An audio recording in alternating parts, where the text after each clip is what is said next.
So yeah, we've been jamming. There's been a lot of conversation around CVE, like the funding crisis they went through, some of the kind of developments since then. We wanted to get together and talk about that. What's your take, Trey? I don't know. You used a big word, CVE. We should probably talk about what What that is means. What CVE? what is CVE? Yeah, okay. So CVE is coordinated, common vulnerabilities and exposures. Wow, I got my acronyms confused there. So thank you for the call out.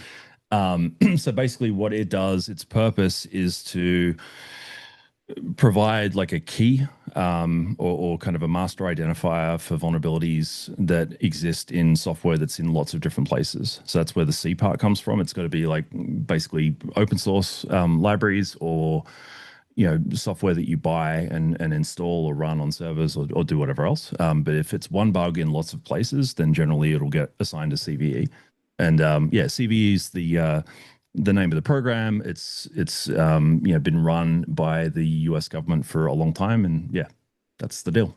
So I think it's important to clarify, right? So vulnerabilities that we're all needing to deal with, depending on what software or technologies you're using. When you're applying patches, when we're updating our phones, those will often have feature enhancements, feature enrichments, and a lot of vulnerability updates. Yep. In a vulnerability response scenario, we're receiving alerts about CVEs, often KEVs, known Yep. exploited vulnerabilities, which Yep. are tied back to CVEs that are being used in the wild. Yep. And so in your blog post, you talked about this as a Rosetta Stone, and I think that's correct. It is a Rosetta Stone. It is a unique identifier that helps us all agree we're talking about this vulnerability. Yep. As we know, when a vulnerability is found and a patch is created, sometimes the patch, I'll say, doesn't stick. The Band-Aid isn't fully, completely covering the exposure, and there If may it be doesn't get a subsequent, if it doesn't get a logo on a website, for example, it doesn't like it out. or it takes a couple fast passes. Yeah. So the importance of what CVE is, I think, is fully aligned. I think we'll all agree that the existence of CVE is a public good. It's a necessary good. Yep. Now, there was a shock to the system where it almost lost funding. And so this raises a handful of questions. And I think in every shadow, there's an opportunity to see light and opportunity. And I think it's Yeah. important to step back and say, hey, Fully agree. what what does failure look like in our ability or our loss of the ability to look up, gosh, this vulnerability, this CVE, what is this tied to? What are the conditions for exploitation? How exposed is this particular vulnerability? We need to have that information. Absolutely every defensive security technology uses this, ranging from firewalls to endpoint detection response, Yeah. antivirus. Everything leads on this. It's an important piece of threat intelligence and defensive technology. So the loss of this, I would consider to be a catastrophic failure, not Yep. just in the United States, but globally, unilaterally, public and private. Now, the question I would have is, what does success look like? Where should it live? How Yeah. should it be funded? We live in an age of tensions. Not everyone gets along internationally at the government level.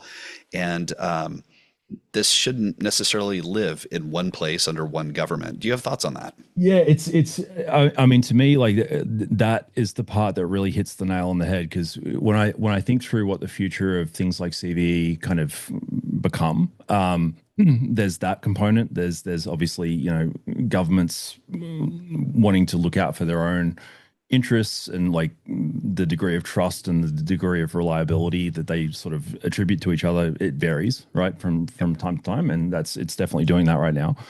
Um, but software doesn't respect that. Like ultimately, if you've got a vulnerability that's in an open source library, for example, that's not gonna, like the presence of that vulnerability and the need to respond to that quickly. If a threat actor who also doesn't necessarily respect the tensions around who runs CVE or not, you've got to do it quickly and it's got to be accurate. So this idea of like it being distributed, to me, that's just logically what's going to happen because there's EU VD dropped just recently. That OVD. was VD, like OVD. Yeah, you gotta add the French. de toilette, The stinking vulnerability. vulnerability edition. Um, that dropped recently. That was actually like that looked like it was a reaction to the CVE funding stuff, but it was actually mandated by NIST 2 like a year or more ago. So like Yeah. that's been in the pipeline for quite some time now. You've got private vendors that are doing this stuff. You've got like other governments that are doing other versions of it themselves as well. Yeah, I think like the need to unify behind a leader, um, at the very least is going to be important from like a data integrity standpoint, and then like the distributed component of it, I think partly is just inevitable because that's what people are going to build. Um, but I also think it's kind of a good thing in terms of making sure that there's some resilience to what is ultimately a global piece of security infrastructure. So like, Yeah. how does that play out? Like, there's a lot of different kind of options on the table at this point in time, but yeah, it's one of those ones where I do think the US continues to have a really strong leadership position in kind of putting the stake in the ground around what's Yeah. what. I think it should find ways to maintain that. I think there's What prior exactly art. that looks like, not sure. I think there's prior art, and I think that Yeah, this is going to drive a very worthwhile conversation. yeah, As it turns out, authoritative lookups, we have a model. I'm not saying this needs to mirror how DNS and domain names are tracked, but having an authoritative lookup system to identify, we're talking about one vulnerability. Where does it live? yeah, Well, you can tie a bunch of DNS systems together and come back to authoritative records. Somewhere the authoritative record needs to live, and it needs to be somewhere that is transparent, that is open, that has clear agendas, clear political actions or priorities, and clear funding tracing, so we know where it's coming from. But we don't want one agenda, one mission, one country, one political posture to own this. This needs to be a globally transparent root of trust. yeah. No, I fully agree with that, and I think like looking back on some of the funding history, so the CVE Foundation, which also was basically announced at like pretty much the same time as the funding crisis that popped up. That's another example of something that's actually been in the works for a while. I Yeah. think the folk that are in that group decided it was time to tell the world that it existed, kind of as the like pants on fire thing was happening around whether CVE would get funded or not. And yeah, I think partly that's in response to the fact that like CVE is not necessarily that well understood by the folk signing the checks on the budget side to begin with, right? Like forget about what's happening politically or what's happening geopolitically. It's a difficult to understand concept unless you're kind of in the weeds doing the thing. And there's been 90-day funding cycles around it previously. Like basically what happened was this just got missed. So it wasn't necessarily malintent, but it was one of those things where it just kind of ran up against the deadline and everyone freaked out, right? No, I think we need to assume virtue and good intent on all Yeah. sides. And I think it's important to underscore that there are some really wonderful people that have been at this a very long time, very thoughtfully working through this, doing what I would call the Lord's work. They're fighting the good fight. Yeah.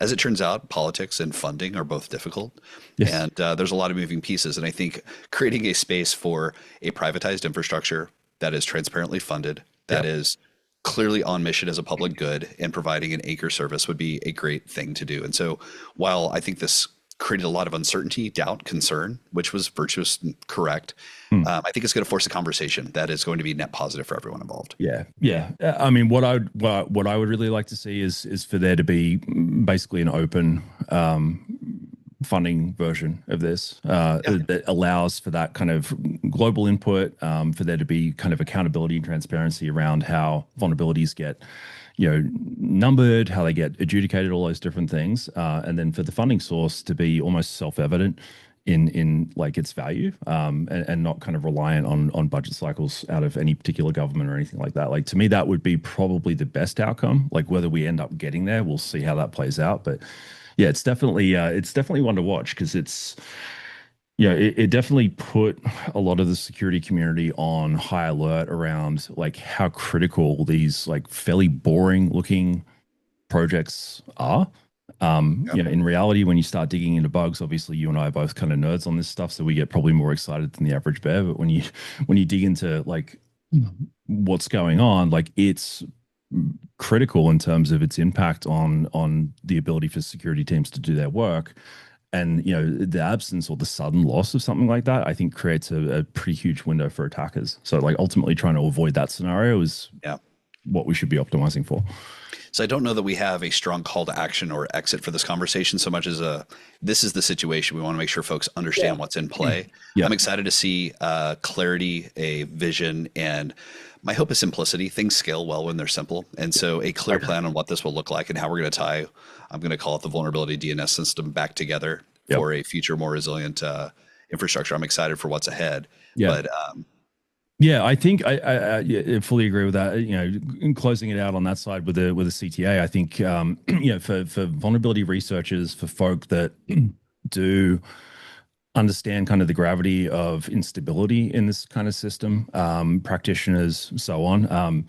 Continue to make your voice heard around where you think it should go. Because like the thing that we don't want to have happen with this is for there to be a trash fire and then for everyone to forget about it because of the next trash fire that happens. Like no, rational minds need to prevail. Yeah. So for folks that are kind of leaning in on this subject, continue to do that. I think it's really important.